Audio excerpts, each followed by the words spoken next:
कि ये आश्रम देखो आप लोगों के लिए बनाए जाते हैं। हम लोग तो देखो हिंडौन में कब से आश्रम था, लेकिन कितने वर्षों के बाद आए। लेकिन अब इस जो आश्रम बना है तो इसका उपयोग आप लोग करेंगे, आप लोगों की जो है संतान करेगी, आप लोगों की आने वाली भावी पीढ़ी करेगी। और जब बच्चों को संस्कार बचपन से अच्छे मिलते हैं, बचपन से ही बच्चा आएगा, सत्संग सुनेगा, साधु महात्माओं की सेवा करेगा, तो उसके अंदर वही संस्कार पैदा होंगे। और अगर आप गुरु दरबार में नहीं लाओगे, सत्संग का उसको श्रवण नहीं कराओगे, तो बच्चा क्या करेगा, बाहर जाएगा। बाहर जाके बाहर की जो भौतिक जो अलौकिक जो आकर्षण है, उन आकर्षणों के प्रति आकर्षित होगा। और फिर वो, और ये स्वाभाविक है कि आप अच्छे काम के लिए अपने बच्चे को 10 बार कहिए, वो नहीं करेगा। चल बेटा सत्संग में, तो 100 बहाने बना देगा। आज मेरे पेट में दर्द है, आज मेरे को थकान आ रही है, आज मुझे ये हो रहा है, आज मैं अगली बार चला जाऊंगा, अगली बार चला जाऊंगा। लेकिन उसी समय अगर उसका दोस्त आएगा, कि दोस्त कहेगा चल दोस्त वहाँ जाना है, तो फौरन उसका सर दर्द भी गायब, पेट दर्द भी गायब, थकान भी गायब, सब गायब, फौरन भागेगा दोस्त के साथ। मतलब जो है गलत जगह पे जो है व्यक्ति का मन जो है, क्योंकि मन को तो चंचल ही कहा गया। सबसे चंचल किसको कहा गया? मन को। हमारा मन सबसे ज्यादा चंचल होता है। तो सीधे जो है गलत तरफ तो फौरन उसके पग बढ़ जाते हैं, लेकिन अच्छे काम में वो हिचकिचाएगा, नाना प्रकार के बहाने बनाएगा कि मैं कैसे इससे दूर रहूं। इसलिए, लेकिन अगर जब बचपन से आपने उसके अंदर संस्कार भरे हैं, आश्रम में जाने की, सत्संग सुनने की, गुरु महाराज के दर्शन की, तो बच्चा जो है बिना उसके नहीं रह पाता। उसको तो भूख लगेगी लगेगी अपने गुरु महाराज के दर्शन करने की, गुरु आश्रम में जाने की, वो रह नहीं सकता। आपने देखा होगा, हम किसी भी शहर में जाए तो देखो चर्च होते हैं या आपकी मस्जिद होती है, 4 बार जो है मुसलमान अपनी नमाज पढ़ेगा, 4 बार अपनी दुकान छोड़ के जाएगा, लेकिन जाएगा जरूर नमाज पढ़ने के लिए। और हिंदू होगा तो हिंदू कहेगा भैया मेरी दुकान पता नहीं कौन लूट ना ले, कोई चोरी ना कर ले, वो जाएगा ही नहीं। एक दिन आपको इतवार का मिलता है, जिस दिन आश्रम में सत्संग होता है, उस दिन आप लोग नियम बनाएं कि हम आश्रम में जरूर जाएं, सत्संग के समय में जरूर जाएं। क्रिश्चियन है, आप सुबह जाइए, उनका अगर सुबह 10 बजे का समय है चर्च में जाने का, तो आप देखेंगे वहाँ भीड़ ही भीड़ होगी, छोटे बच्चों से लेके बड़े तक, बूढ़ों तक लेके। उनका सब नियम है कि हमने उस दिन जरूर जाना है। प्रेमी सज्जनों, महात्मा गण, भाईगण तथा दूर दूर से आए हुए भगवत भक्तों, आज ये आप सब लोगों के लिए बड़ा हर्ष का दिन है कि आज आपके हिंडौन शहर में गुरु महाराज का आगमन हुआ और आपको उनके सत्संग का और दर्शनों का लाभ प्राप्त हो रहा है, और वो भी ऐसे शुभ दिन पर, कृष्ण जन्माष्टमी के अवसर पर। झूले का प्रोग्राम मिल गया, वो भी जन्माष्टमी वाले दिन। फिर एक दिन बाई जी का फ़ोन आया जयपुर से कि माँ जी अगर गुरु महाराज जी भी आ जाते तो कितना अच्छा होता, आप एक बार प्रार्थना कर लीजिए। मैंने कहा बाई जी देखो, देहरादून से हिंडौन बहुत लंबा समय हो जाता है, महाराज जी मंत्री होने के कारण बहुत बिजी रहते, उन्हें 1 मिनट की भी फुर्सत नहीं होती, उनका तो मुश्किल होगा, लेकिन फिर भी हम प्रार्थना करेंगे। गुरु महाराज कहीं बाहर गए हुए थे, वहाँ से आए तो मैंने कहा कि भाई हमने, बाई जी कह रही थी आप भी आ जाते तो बहुत अच्छा होता, तो महाराज जी ने तुरंत हाँ भर दी, कहते अच्छा कह दो। और उससे पहले भी एक दिन महाराज जी कह रहे थे, हमने कहा हमने झूले का प्रोग्राम रखा, और इस बार जयपुर ने हिंडौन में रखा है जन्माष्टमी वाले दिन। तो उस दिन महाराज जी ने अचानक ही बोला कि नहीं तुमने बहुत अच्छा काम किया, तुमने जो है हिंडौन में प्रोग्राम दे दिया। तो अंदर से महाराज जी की भी दिली ख्वाहिश रही होगी कभी मैं भी हिंडौन में जाऊं और वहाँ प्रोग्राम करूं, तो महाराज जी ने तुरंत हामी भरी। और क्योंकि फ़्लाइट अब अच्छी है, देहरादून से डायरेक्ट जयपुर आती है, तो आने में भी इतनी परेशानी नहीं हुई। नहीं तो पहले तो देहरादून से दिल्ली आओ, दिल्ली से जयपुर आओ, जयपुर से हिंडौन आओ, बहुत लंबा सफ़र हो जाता है। लेकिन अब फ़्लाइट चली तो उससे बड़ी सुविधा हुई, और महाराज जी देखो आप लोगों के हिंडौन में पहुँचे, सुबह जो है गुरु माता जी का, महाराज जी का भी जो एक मंदिर था उसका भी उद्घाटन किया, और हम सुनते रहते थे तो उसको हमें भी देखने का मौका मिला। तो ये इतने सारे शुभ काम आपके यहाँ हो गए तो बड़ी खुशी की बात है। तो ये मैं समझती हूँ कि बाई जी, महात्मा जी और यहाँ के प्रेमियों की एक पुकार रही होगी, सच्ची पुकार रही होगी, जो गुरु महाराज दौड़े दौड़े आपके पास चले आए। आप देखो, आप सब लोग यहाँ सत्संग सुन रहे हैं, इस प्रांगण में बैठे हुए हैं, धूप भी है फिर भी आप खड़े होके बैठ के सत्संग को श्रवण कर रहे हैं। ये तभी संभव है क्योंकि आप लोगों को मनुष्य योनि प्राप्त हुई है, तब आप यहाँ पे बैठ के सत्संग का श्रवण कर रहे हैं, उसको समझ रहे हैं, उस पर मनन कर रहे हैं। लेकिन अगर मनुष्य योनि छोड़ के और कोई योनि प्राप्त होती, कोई पशु बना होता, कोई पक्षी बना होता, कोई कीट पतंग बना होता, नाना प्रकार की योनियाँ होती, कोई भी योनि प्राप्त हो जाती, चाहे आप एक विशाल हाथी बन जाते, चाहे एक विशाल शेर बन जाते, चीता बन जाते, कुछ भी बन जाते। शरीर से आपका आकार बहुत बड़ा हो सकता है, लेकिन आप जो है ऐसे प्रांगण में बैठ के सत्संग सुन के अपने जीवन का उद्धार नहीं कर सकते थे। ये तभी हुआ कि जब आप लोगों ने अपने पिछले जन्म में अच्छा काम किया, अच्छे कर्म किए, और उस कर्म का नतीजा हुआ कि आपको मनुष्य योनि मिली। मनुष्य योनि के बाद आपको साधु संतों का संग मिला, और साधु संतों का संग पाके आपने जब सत्संग सुना तो सत्संग के द्वारा आपको ज्ञानी गुरु महाराज की प्राप्ति हुई। और ज्ञानी गुरु महाराज के ज्ञान को प्राप्त करके जब हम उसका भजन करते हैं, सुमिरन करते हैं, उनके बताए हुए रास्ते पे चलते हैं, तो जीव का कल्याण ही कल्याण होता है। उसका ये लोक भी तरता है और उसका परलोक भी तर जाता है। लेकिन हमने अपने जीवन में मनुष्य तन पाकर भी अच्छे काम नहीं किए, दूसरों की भलाई नहीं करी, दूसरों की मदद नहीं करी, दूसरों की सेवा नहीं करी, दूसरे के लिए कुछ भी अच्छा कर्म नहीं किया, तो इस समय तो मनुष्य योनि मिल गई। पिछले जन्म में अच्छे कर्म किए तो मिल गई, लेकिन इस जन्म में मनुष्य योनि पाकर भी अच्छे कर्म नहीं किए, तो फिर जो है जीव को 84 लाख योनि में भटकना पड़ता है।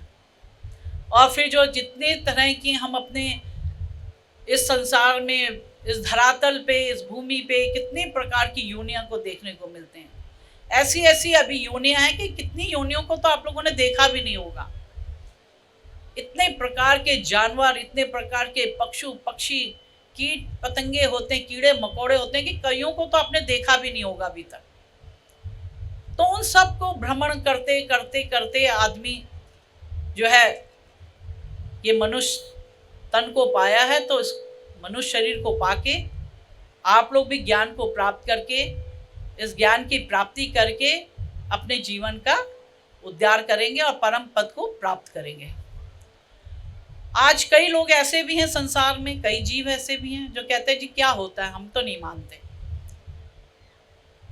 अब किसने देखा कि पिछले जन्म में क्या कर्म किया था, या हमने इस जन्म में कर रहे हैं तो हमें क्या पता अगले जन्म में क्या मिलेगा। कई लोगों की ऐसी विचारधारा भी होती है, ऐसे विचार भी होते हैं। लेकिन अगर आप पुराने शास्त्रों को पढ़ें तो आप जानेंगे कि हमें जो है कर्मों का फल भोगना ही पड़ता है। भले एक जन्म के बाद, 2 जन्म के बाद, 3 जन्म या असंख्य जन्मों के बाद भी जो हमारे सत्कर्म हैं और जो हमारे बुरे कर्म हैं, वो हमारे कर्मों जो होते हैं वो हमारे जीव को छोड़ते नहीं हैं। ऐसी मैं कथा आपको बताती हूँ। जैसे आप सब जानते हैं, कुरुक्षेत्र के मैदान में कौरव पांडवों का युद्ध हुआ, और जो है उसमें कौरवों की हार हुई, और धृतराष्ट्र के जो है 100 पुत्र मारे गए। धृतराष्ट्र के मन में एक शंका पैदा होती कि भाई देखो, मैं तो राजा था, मैंने इस जन्म में कोई बुरा काम नहीं किया, किसी को दुख नहीं पहुंचाया, किसी का बुरा नहीं किया, फिर मेरे जीवन में ये घटना क्यों घटित हुई। कि मेरे 100 पुत्र होने के पश्चात, आज तो व्यक्ति एक पुत्र के लिए भी तरस रहा है, या किसी के 2-4 पुत्र हो जाते तो उसी में अभिमान अहंकार आ जाता है, अरे मेरे तो 4 पुत्र हैं, कोई कहेगा मेरे 2 पुत्र हैं, उसी में अभिमान अहंकार आ जाता है। तो उनके तो 100 पुत्र थे, और कभी उन्होंने सपने में भी ये सोचा होगा कि 100 पुत्र होने के बाद मैं फिर भी पुत्र विहीन हो जाऊंगा। तो उन्होंने एक दिन भगवान से कहा कि भगवान, कि मैंने ऐसे कौन सा कर्म किया था कि जो मैं अपने जीवन में अपने 100 पुत्रों की मौत मैंने अपनी आंखों से देखी, इतना बड़ा क्या मैंने पाप किया था। तो भगवान कहते मैंने तो कौन सा पाप, तो भगवान कहते कि नहीं, तुम्हारे पिछले जन्म नहीं, तुम्हारे पिछले 10 जन्म भी नहीं, जो 20 जन्म भी नहीं, लेकिन तुम्हारा जो 104वां जो जन्म, जो तुम्हारा जन्म था 104 पीढ़ी पहले, उस समय तुम एक बहुत बड़े राजा थे, तुम्हारा बहुत बड़ा राजपाट था, तुम्हारे पास किसी चीज की कमी नहीं थी, और तुमने एक अपने जो महल के अंदर जलाशय था उसमें एक बार तुम एक हंस और हंसनी का जोड़ा लेके आए। हंस हंसनी उसमें रहने लगे, उनके धीरे धीरे करके उनके बच्चे हुए, और उनकी मात्रा जो है 100 तक पहुंच गई। एक दिन आपको रसोईया ने एक हंस का बच्चा, जब हंस हंसनी का बच्चे की एक मृत्यु हुई, तो उस रसोईया ने कहा कि आज जो है इसका मैं जो है मांस पका के राजा को खिलाऊंगा। राजा मांसाहारी था, मांसाहारी का उसे बहुत शौक था। तो जब वो पहली बार उस हंस के बच्चे का जो मांस का भक्षण करता है तो उसको बहुत अच्छा लगता है। तुमने रसोईया को बुलाकर कहते तुमने आज कौन सा भोजन बनाया, ऐसा भोजन तो मैंने कभी नहीं खाया। तो रसोईया कहता है कि मैंने जो हंस हंसनी का जो बच्चा था वो मर गया था, मैंने उसका मांस पका के आपको खिलाया। तो राजा को वैसे मांसाहारी का शौक था उसको, तो उसने कहा कि अच्छा, तो तुम मुझे रोज इसको बनाओ। तो रसोईया रोज एक हंस के बच्चे को लाता, उसको मारता और उसका मांस खिलाता। ऐसे कर करके रसोईया ने 100 बच्चों को मार के राजा को उन बच्चों का मांस खिलाया, और इस तरह से जो है उस हंस हंसनी के सारे 100 बच्चों का उसने अंत कर दिया। तब भगवान कहते कि तुमने जो 104 साल पहले जो तुमने कर्म किया था, जो तुमने हंस हंसनी के 100 बच्चों को मार के खाया, उस बुरे कर्म के कारण आज तुम्हारी ये दशा हुई है कि आज तुम भले ही इतने बड़े राजा हो और 100 तुम्हें पुत्र मिले, वही जिन 100 बच्चों को तुमने मारा था वो पुत्र के रूप में तुम्हें प्राप्त हुए, लेकिन वही तुमने उनका जो भक्षण किया था, उस भक्षण के कारण तुम्हारी आंखों के सामने तुम्हारे 100 पुत्रों का वध हुआ।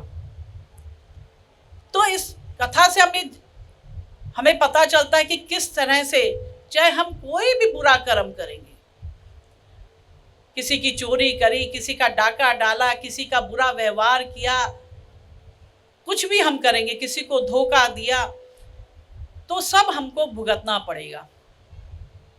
1 जन्म नहीं, 2 जन्म नहीं, 3 जन्म, न जाने कौन से जन्मों का जो है फल हमें भोगना पड़ेगा।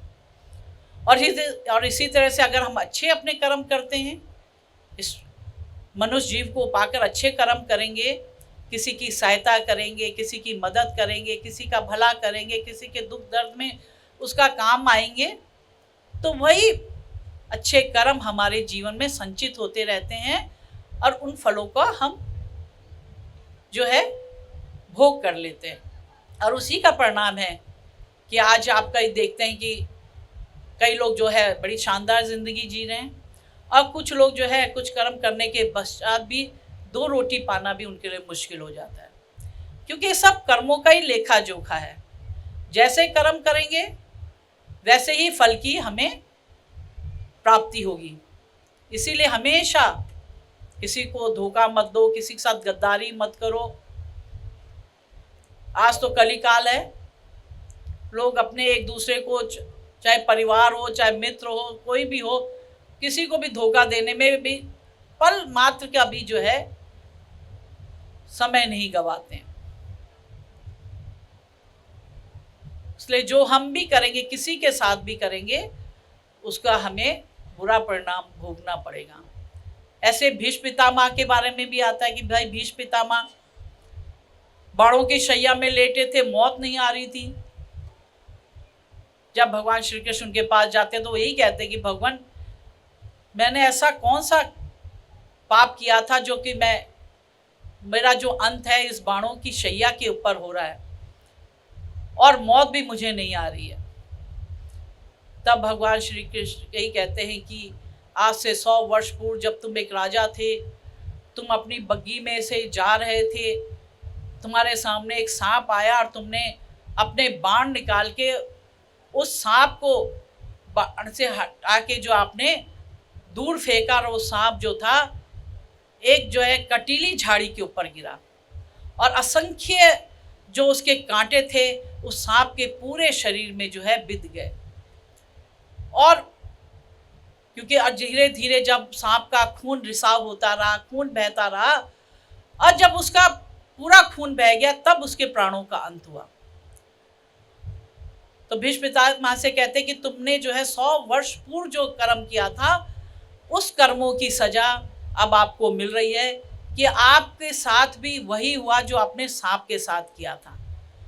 जैसे सांप के बदन में असंख्य छिद्र हुए और उसके कारण उसकी मौत हुई, यही आपके शरीर में भी आप बाणों की शैया में लेटे हुए हैं, और जब आपके शरीर का रक्त जब स्राव हो जाएगा, पूर्ण हो जाएगा, तब आपकी भी मृत्यु हो जाएगी। तो उन्होंने भी जो है उस दर्द को, उस चुभन को, उस कष्ट को महसूस किया जो उन्होंने 100 साल पहले एक सांप को दिया था। तो जो शास्त्रों की बातें हैं, निषिद्धों की बातें हैं, ये कोई झूठी बातें नहीं है कि किसी ने अपने मन गढ़ंत कहानी लिख दी, कोई अपने मन गढ़ंत किस्सा किसी ने लिख दिया। ये शास्त्रों की बातें, उपनिषदों की बातें हैं, वेदों की बातें हैं जो उसमें बताई जाती हैं और उस पर हमें चलने के लिए कहा जाता है। पहले के लोग जो थे, आपने देखा आपके राजस्थान में बड़े बड़े धनाढ्य लोग हुए, लेकिन पहले के लोग क्या होते थे, चाहे वो धोती कुर्ता पहनते थे, सादा जीवन अपना व्यतीत करते थे, लेकिन अगर धन होता था तो अपने गांव में बावड़ी बनाता था, कोई अपने गांव में जलाशय बनाता था, कोई स्कूल खोलता था, कोई औषधालय खोलता था। वो अपने धन का 10वां हिस्सा जरूर धर्म के काम में लगाते थे, और जिसका नतीजा होता था कि उनका व्यापार भी खूब बढ़ता फैलता था। लेकिन आज के समय में हम देखते हैं कि आजकल के नौजवान, चाहे कितने बड़े बिजनेसमैन हों, उन्हीं के बच्चे हों जिनके बाबा दादाओं ने इतना बड़े धर्म के काम किए, लेकिन आज जब बच्चे धनवान तो हैं ही, क्योंकि माता पिता की और दादा की इतनी संपत्ति छोड़ी हुई कि संपत्ति की तो कमी नहीं है, लेकिन जो है अब जो वो धर्म का काम था वो कोई नहीं करता। अब आपको नहीं देखने को मिलेगा कि उसके बेटे ने कोई स्कूल खोल दिया, औषधालय खोल दिए, या कोई बावड़ी बना रहा है। चाहे लोग प्यासे मरे, चाहे जानवर प्यासे मरे, कोई उन्हें मतलब नहीं होता। आज तो जो है नौजवान पीढ़ी है वो ब्रांडेड की तरफ चली गई है कि हमने जो है ब्रांडेड कपड़े ही पहनने हैं, हमने ब्रांडेड ही जूते पहनने हैं, हमने ब्रांडेड ही मोजे पहनने हैं, ब्रांडेड ही हमें स्वेटर चाहिए, ब्रांडेड जैकेट चाहिए, सब कुछ। उन्होंने अपना वो स्टेटस उसको मान लिया है कि अगर हम ब्रांडेड के कपड़े नहीं पहनेंगे तो हमारी जो है समाज में तौहीन हो जाएगी, हमारा स्टेटस अच्छा नहीं माना जाएगा। ऐसे ही अगर हमने छोटी गाड़ी में चल रहे हैं तो हमारी जो है, हमारी तो शान के खिलाफ है, हमें तो बड़ी गाड़ी होनी चाहिए। लाखों करोड़ों की गाड़ियां आती, वो गाड़ी होनी चाहिए, तब हमारा जो है स्टैंडर्ड हाई होगा। तो कहने की तात्पर्य है कि जो पिछले लोग, जो बड़े बूढ़े थे हमारे, जो धर्म के काम में अपना पैसा लगाते थे, जो कमाई होती थी उसको लगाते थे, वो आज जो समाज में, आज इस कली काल में वो जो है समाप्त होती जा रही है।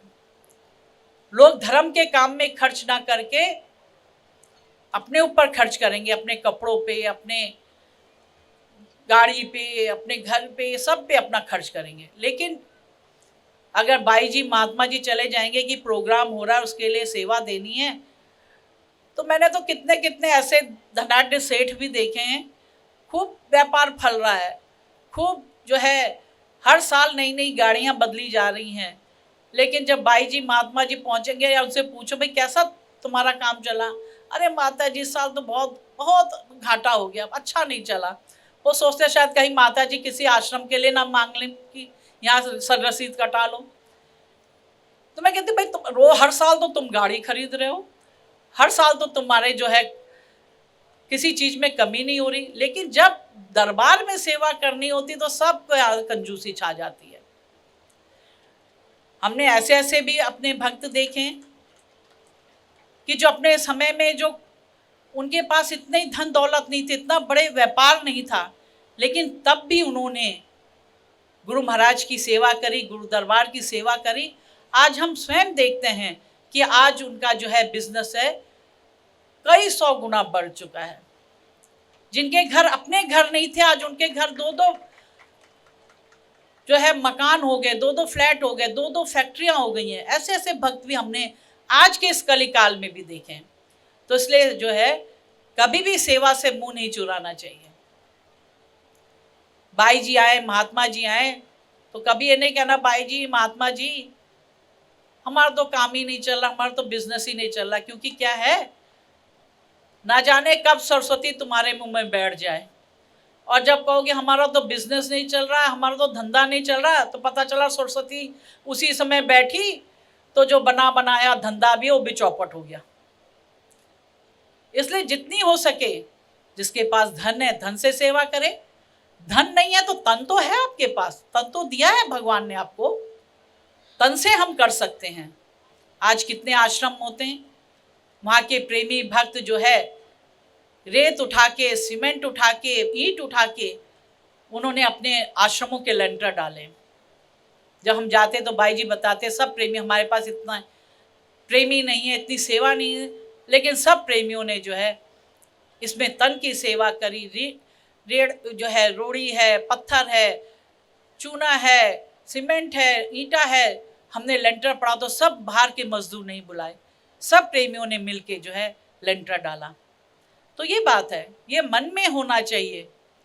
क्योंकि ये नहीं कि एक आदमी कहता हमारे पास तो धन नहीं, धन नहीं लेकिन तन है, तभी तो कहा तन मन धन सब कुछ तेरा, और गुरु महाराज की आज्ञा में रहना चाहिए।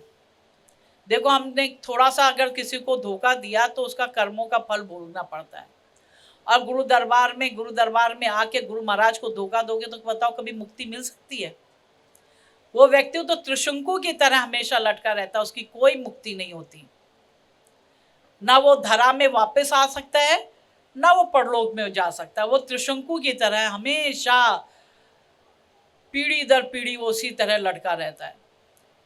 इसलिए अगर तुम चाहते हो कि हम भाई त्रिशंकु ना बने और हमारी मुक्ति हो, हमें परम धाम मिले, हम प्रभु परमात्मा के उस धाम में पहुँचे, उनके चरणों तक पहुँचे, तो उसका एक ही कारण है कि हम गुरु महाराज जी की सच्चे दिल से, शुद्ध मन से हम गुरु महाराज की सेवा करें, उनके चरणों में हमेशा उनका ध्यान लगाएं।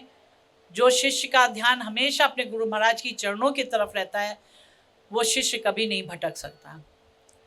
और जो शिष्य का मन गुरु महाराज के चरणों से हटा के वो भौतिक चीज़ों की तरफ लगा लेगा, तो वही जो है अपने गुरु महाराज से भटक जाता है और संसारी रूपी दलदल में फंस जाता है। और जैसे दलदल होता है, अगर उस दलदल में तुम जाओगे तो फिर दलदल से बाहर नहीं निकल सकता। आदमी उसमें डूबता जाता है और डूबता जाता है, जब तक कि कोई आदमी उसको कोई रस्सी, कोई लकड़ी या ऐसे ना फेंके अगर उस व्यक्ति के हाथ तक चली जाएगी तो बच भी सकता है, लेकिन अगर उसको कोई सहारा नहीं मिला तो उसी दलदल में वो डूब जाता है। इसी तरह हम भी संसार रूपी दलदल में आए हुए हैं। जिसने गुरु महाराज जी के हाथों को पकड़ लिया, उनको उनके शरण में चल गया, उनका सहारे को पकड़ लिया, तो वही शिष्य जो संसार रूपी दलदल से बाहर निकल जाता है। और जिसने गुरु महाराज जी के हाथ को छोड़ दिया वो हमेशा के लिए संसार रूपी दलदल में डूब कर रह जाता, फिर उसका कुछ कल्याण नहीं हो पाता। तो इसलिए जो है मनुष्य तन मिला है, जो सबसे श्रेष्ठ योनि है, योनियों का सरताज इसीलिए उसे कहा जाता है कि इस योनि को पाकर ही हम सच्चे गुरु महाराज को पाके, सच्चे ज्ञान को पाकर हम भजन सुमरन करके, सेवा करके हम इस जीवन का कल्याण कर सकते हैं। तो ये जो मौका मिला है, सुनहरा अवसर आप लोगों को मिला है, इस सुनहरे अवसर को आपको गंवाना नहीं चाहिए और इसका जितना हो सके इसका भरपूर आप लोगों को जो है इसके फ़ायदा को उठाना चाहिए। गुरु महाराज की सेवा करके, गुरु महाराज के ध्यान करके, भजन करके, साधु संतों की सेवा करके। यहाँ भी देखो हिंडौन में कितना बड़ा आश्रम है, कितना सुंदर आश्रम है। भाई जी लोगों ने मेहनत करी, यहाँ के प्रेमियों ने मेहनत करी। और हमारे जो है भाई हिंडौन तो हम बहुत समय से सुनते थे, जब वहाँ शादी हुई तो होता था हिंडौन हिंडौन। तो हिंडौन में भैया क्या चीज़ है, तो कहते थे यहाँ पत्थर जो है, हिंडौन का पत्थर बहुत फेमस है यहाँ का। तो हमारे आचार्यानंद जी जब कहाँ जा रहे हैं, हिंडौन जा रहे हैं, क्या लेने, पत्थर लेने जा रहे हैं। कितने आश्रमों का निर्माण हुआ तो पत्थर लेने यहीं आते थे।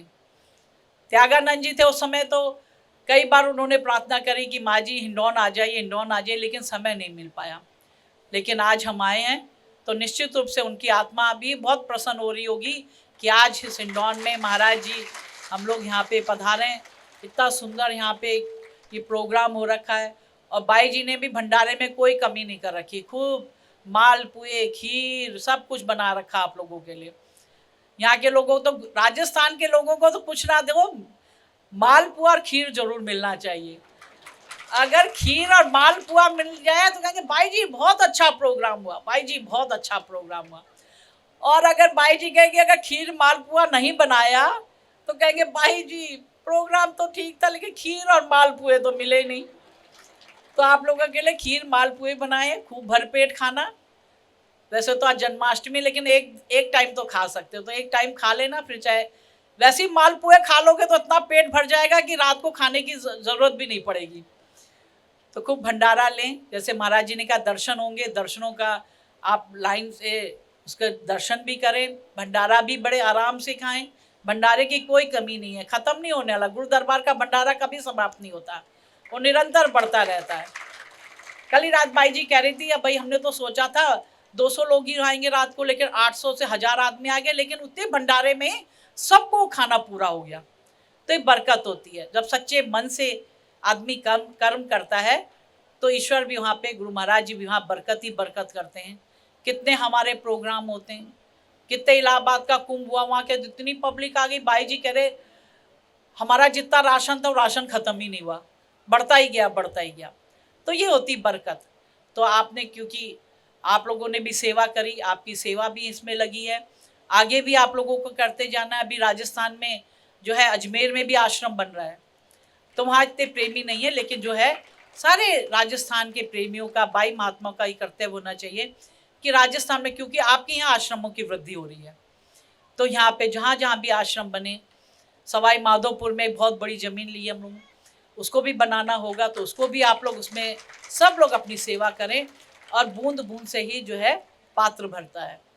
आप थोड़ा थोड़ा कंट्रीब्यूशन करेंगे, थोड़ा थोड़ा सब लोग सहयोग करेंगे, तो आज जो है आपका जयपुर का देखो कितना बड़ा आश्रम बन गया।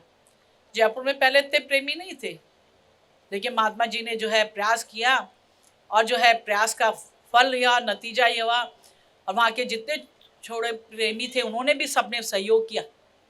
तो आज आपका देखो जयपुर का आश्रम कितना सुंदर है, कितना सुंदर। अलवर का आश्रम कितना सुंदर, यूनिक आश्रम है।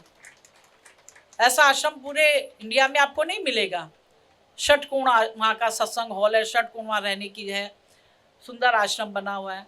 तो जब वहाँ के प्रेमी लोग अपना समझ के, आश्रम को अपना समझकर सहयोग करते हैं, प्रेम करते हैं, तो वहाँ जो है आश्रम, बड़े बड़े आश्रम बन जाते हैं। और कहीं प्रेमी भी ज़्यादा हैं, लेकिन आश्रम वहाँ छोटे हैं, क्योंकि वहाँ के प्रेमियों का दिल नहीं है। और जब प्रेमियों का दिल नहीं होगा तो फिर वहाँ पे यही स्थिति होती है। इसलिए आप लोग खूब तन मन धन से गुरु दरबार की सेवा करें, क्योंकि ये आश्रम देखो आप लोगों के लिए बनाए जाते हैं। हम लोग तो देखो हिंडौन में कब से आश्रम था, लेकिन कितने वर्षों के बाद आए। लेकिन अब इस जो आश्रम बना है तो इसका उपयोग आप लोग करेंगे, आप लोगों की जो है संतान करेगी, आप लोगों की आने वाली भावी पीढ़ी करेगी। और जब बच्चों को संस्कार बचपन से अच्छे मिलते हैं, बचपन से ही बच्चा आएगा, सत्संग सुनेगा, साधु महात्माओं की सेवा करेगा, तो उसके अंदर वही संस्कार पैदा होंगे।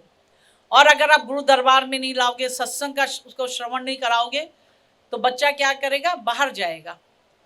बाहर जाके बाहर की जो भौतिक जो अलौकिक जो आकर्षण है, उन आकर्षणों के प्रति आकर्षित होगा। और फिर वो, और ये स्वाभाविक है कि आप अच्छे काम के लिए अपने बच्चे को 10 बार कहिए, वो नहीं करेगा। चल बेटा सत्संग में, तो 100 बहाने बना देगा। आज मेरे पेट में दर्द है, आज मेरे को थकान आ रही है, आज मुझे ये हो रहा है, आज मैं अगली बार चला जाऊंगा, अगली बार चला जाऊंगा। लेकिन उसी समय अगर उसका दोस्त आएगा, कि दोस्त कहेगा चल दोस्त वहाँ जाना है, तो फौरन उसका सर दर्द भी गायब, पेट दर्द भी गायब, थकान भी गायब, सब गायब, फौरन भागेगा दोस्त के साथ। मतलब जो है गलत जगह पे जो है व्यक्ति का मन जो है, क्योंकि मन को तो चंचल ही कहा गया, सबसे चंचल किसको कहा गया, मन को। हमारा मन सबसे ज्यादा चंचल होता है, तो सीधे जो है गलत तरफ तो फौरन उसके पग बढ़ जाते हैं, लेकिन अच्छे काम में वो हिचकिचाएगा, नाना प्रकार के बहाने बनाएगा कि मैं कैसे इससे दूर रहूं। इसलिए लेकिन अगर जब बचपन से आपने उसके अंदर संस्कार भरे हैं, आश्रम में जाने की, सत्संग सुनने की, गुरु महाराज के दर्शन की, तो बच्चा जो है बिना उसके नहीं रह पाता। उसको तो भूख लगेगी लगेगी अपने गुरु महाराज के दर्शन करने की, गुरु आश्रम में जाने की, वो रह नहीं सकता। आपने देखा होगा, हम किसी भी शहर में जाए तो देखो चर्च होते हैं या आपकी मस्जिद होती है, 4 बार जो है मुसलमान अपनी नमाज पढ़ेगा, 4 बार अपनी दुकान छोड़ के जाएगा, लेकिन जाएगा जरूर नमाज पढ़ने के लिए। और हिंदू होगा तो हिंदू कहेगा भैया मेरी दुकान पता नहीं कौन लूट ना ले, कोई चोरी ना कर ले, वो जाएगा ही नहीं। एक दिन आपको इतवार का मिलता है, जिस दिन आश्रम में सत्संग होता है, उस दिन आप लोग नियम बनाए कि हम आश्रम में जरूर जाएं, सत्संग के समय में जरूर जाएं। क्रिश्चियन है, आप सुबह जाइए, उनका अगर सुबह 10 बजे का समय है चर्च में जाने का, तो आप देखेंगे वहाँ भीड़ ही भीड़ होगी, छोटे बच्चों से लेके बड़े तक, बूढ़ों तक लेके, उनका सब नियम है कि हमने उस दिन जरूर जाना है। तो भाई जब वो लोग अपना एक नियम बना सकते हैं, तो हम लोग अपना नियम क्यों नहीं बना सकते? तो इसलिए आप लोग नियम बनाइए कि हर इतवार को, जब भी जिस समय भी आपके यहाँ सत्संग हो, कहीं सुबह होता है, कहीं दिन में होता है, कहीं शाम को होता है, अपने अपने सुविधा अनुसार हर शहर में सत्संग का टाइम रखा होता है। तो उस समय में और जो काम करने आगे पीछे कर लीजिए, लेकिन उस समय जरूर आश्रम में जाए, आश्रम में सेवा करें। इतने बड़े बड़े आश्रम बन गए हैं, बाई जी लोग, महात्मा जी लोग तो इतनी इसकी साफ सफाई नहीं कर सकते, क्योंकि उनका तो काम है प्रचार करना, वो प्रचार करने जाएंगे। अगर बाई महात्मा ही सफाई में लग गए और उस खेती बाड़ी में लग गए, तो प्रचार कैसे करेंगे? तो खेती बाड़ी का काम हो, चाहे साफ सफाई का काम हो, वो काम जो है प्रेमियों का होता है। प्रेमियों का कर्तव्य है कि हम जाएं, रोज वहाँ जाएं, जिसको जैसा समय मिलता है जाएं, आश्रम की साफ सफाई करें, आश्रम की देखभाल करें, वहाँ पे गार्डन में अगर कोई खराब हो रहा तो उसको ठीक करें, खेती में आपने गुड़ाई करनी, नलाई करनी है, गुड़ा कुछ भी करना है तो वो करें। और बाई महात्माओं को फ्री रखें उनको सत्संग करने के लिए। तो आपके यहाँ भी बहुत सुंदर हिंडौन का आश्रम बना हुआ है, उस आश्रम को भी साफ सुथरा रखना, उसकी देखभाल करना आपका काम है। बाई जी लोग के पास तो बहुत बड़े क्षेत्र हो गया, कहाँ कहाँ जाएंगे वो। तो इसलिए जो है आप लोग सब करें, खूब भजन करें, खूब सुमिरन करें। तो आप लोग भी जो है जहाँ जहाँ से भी आए, राजस्थान के कोने कोने से यहाँ पे आए, सब लोग वहाँ जाके खूब प्रचार करें, प्रसार करें, बाई जी महात्मा जी को जो है उसमें सहयोग करें। सभी जगहों से प्रार्थना आ रही है, चाहे वो अलवर हो, चाहे वो जोधपुर हो, चाहे वो जैसलमेर हो, चाहे वो उसका कई जगह जहाँ पे भी सब लोग कह रहे हैं हमारे आए हम, क्योंकि अब 2 साल कोरोना रहा, कोरोना की एक लंबी अवधि रही और गवर्नमेंट का उसमें रिस्ट्रिक्शन था कि कहीं भी लोग इकट्ठा नहीं हो सकते थे, जिसके कारण प्रोग्राम नहीं हो पाए। तो एक बहुत लंबी फहरिस्त बन गई, लेकिन अब मार्च से जैसे ही गवर्नमेंट की जो इंस्ट्रक्शन थे वो अब हटा दिए गए हैं, अब प्रोग्राम हो सकते हैं, तो तब से प्रोग्राम हो रहे हैं। अभी बहुत गर्मी थी और अधिकतर प्रदेश भारत देश में तो वही है कि जहाँ गर्मी पड़ती तो नहीं हो पाए, लेकिन अब जैसे ही ठंड का मौसम आएगा तो आप लोगों के यहाँ भी सब जगह प्रोग्राम दिए जाएंगे। अभी जैसे महाराज जी ने कहा, अभी महाराज जी का जो 20-21 सितंबर को जन्मोत्सव है, उस दिन अयाश जी के भी दर्शन आप लोगों को होंगे, तो सब आप लोगों को एक बहुत सुंदर प्रोग्राम देखने को मिलेगा। तो आप लोग भी वहाँ पे आमंत्रित हैं, सब लोग वहाँ आइए और उस प्रोग्राम का आनंद उठाइए। सबको मेरा दुआ आशीर्वाद। हरिओम।